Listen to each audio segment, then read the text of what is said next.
Wabva kupi? Ndabva Mozambique, Prophet. Mozambique? Yeah. Kwema bva kupi? Chimanimani. Chimanimani? Asi muri hanzvadzi nehanzvadzi? Okay. Debate on photo. Oh, flyer. Okay. Varore maoko.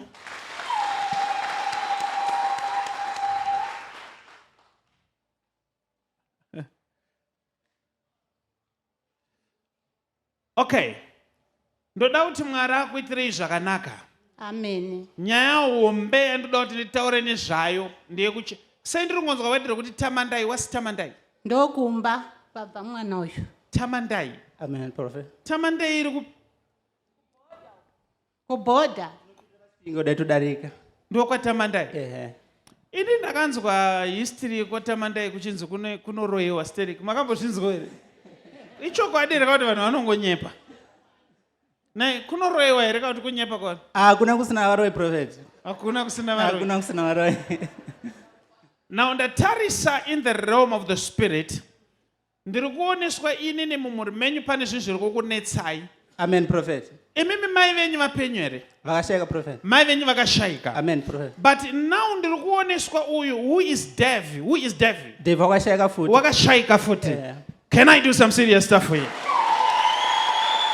Now ndapinda mufamily menyu ndokubva ndanooneswa kuti hondo iripo ndeyekuti zvinhu hazvina kumira zvakanaka. Amen, Prophet. Asi ndatarisa ini ndokubva ndanoona inini baba venyu vane mudzimai wavakaroora. Amen, Prophet. Mai venyu vashayika. Amen, Prophet. Now chiri kunetsa ndechekuti mudzimai achiri munyowani pane incident yakaitika. Amen, Prophet. Nokuti ndaoneswa ini mai ava vakashedzwa kubva mukitchen. Amen, Prophet. But havana kuonekwa. Amen, Prophet. But Amen, Prophet. vazonoonekwa vari kuguva ramai Amen, venyu. Prophet. Vachiita kunge vari kuvheneka. Amen, Can I do some serious stuff amen. here? Demonstrating the prophetic martial arts par excellence. Ndotaura here. Ndotaura here ini ndotaura. Ndotaura mai. Ndotaura mai. Inini ndotaura. Andakakupa maoko. Ugobata basa rangu. Ndinizve ndakakupa maziso. Ugoona chakanaka nechakaipa. Ndotaura. Ndotaura mai.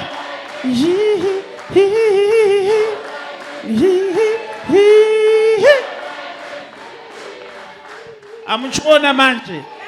Ndokuti inini ikoko. Handidi kuprofita vanondidzikisa mudhu handidi. Now listen to me baba namai. Ndoda kuti ndikubatsirei nokundapinda mumuri menyimi. Amen. So ndanzi ndigadzirise zviri kunetsa ipapo. Amen. Nokuti ndiri kuoneswa ini vana muchiita kunge makatama pamba penyu. Amen. Muchitya kuroyewa. Ndizvozvo. Ndobva manogara kwamakagara. Amen. So ndapinda in the realm of the spirit ndobva ndapinda pane mukomana anga ari kuSouth Africa. Amen. But mukomana uyu imi makamuti kana wakuuya usasvikire kumba. Amen. Nokuti pamba hapazi kugarika. Amen. Iye ndokubva aita nharo ndokunosvikira pamusha. Amen. Haana kuzopedza mazuva ndobva ashayika. Akangoshayika achinzi ari kudanga. Amen.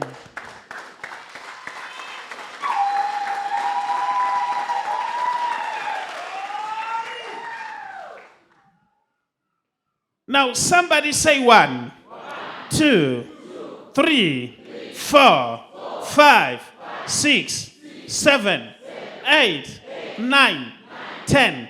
Makaberekwa muri vangani mama? 10, Prophet. Mukunyepa imi. 10, Prophet. Ko ndikasvika pa 13 munozoti chi? Amen, amen, amen, Prophet. Pane vakashayika.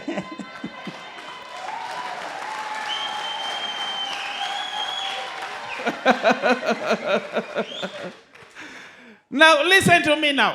Avakashayika muchiri vadika. Amen, Prophet. But inzwaika imimi kusara kwa maite eko zvinhu zvisina kumira zvakanaka. Why ndiri kukaunda vakomana 4? Tasati vakomana 4. But Pane umwe wacho mumwe nasi kutooneka. Hasi kuoneka. Amen, Prophet. Asi makambomuona panhamo kai? Panhamo tanga tiri tese. Ekaka. Samuti aoneke se.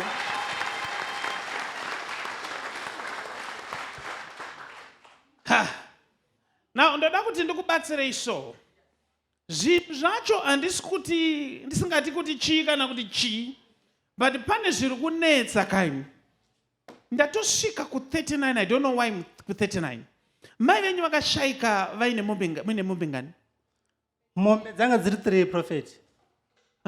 dzaiva dziri 3 dzochobekera kana dzichosvika pa 39.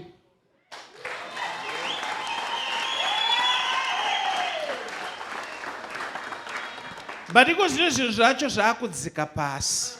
Dzatomira hadzichatobereki Saka dzinenge ndanzi dzasara heni. ndikubatsirei pati nyaya iri kunetsa.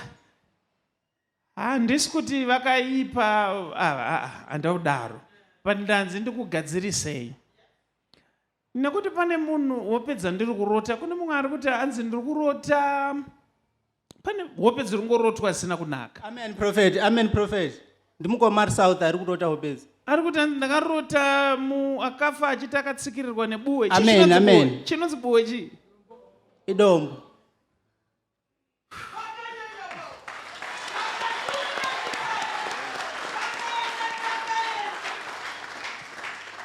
Okay.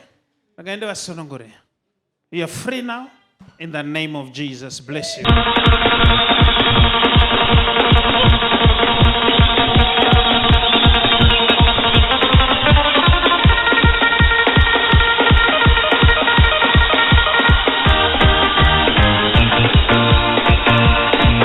Kwekwe Revival Night na Prophet T. Freddy. Kwekwe Revival Night musi weFriday 29 May 2026 kubva na 9 p.m. kusvika kwaedza iBhungwe. Friday 29 May 2026 Kwekwe Sports Arena 445 off stand number 13119 Faraday Newton Kwekwe opposite Salmona Gardens ndo patinenge tiri. Kune vanoda kuona munhu waMwari 1-on-1 mukana unenge uripo. Tibatei nhasi pa 0778 059 270 0778 059 270 WhatsApp number 0786 318 886 0786 318 886.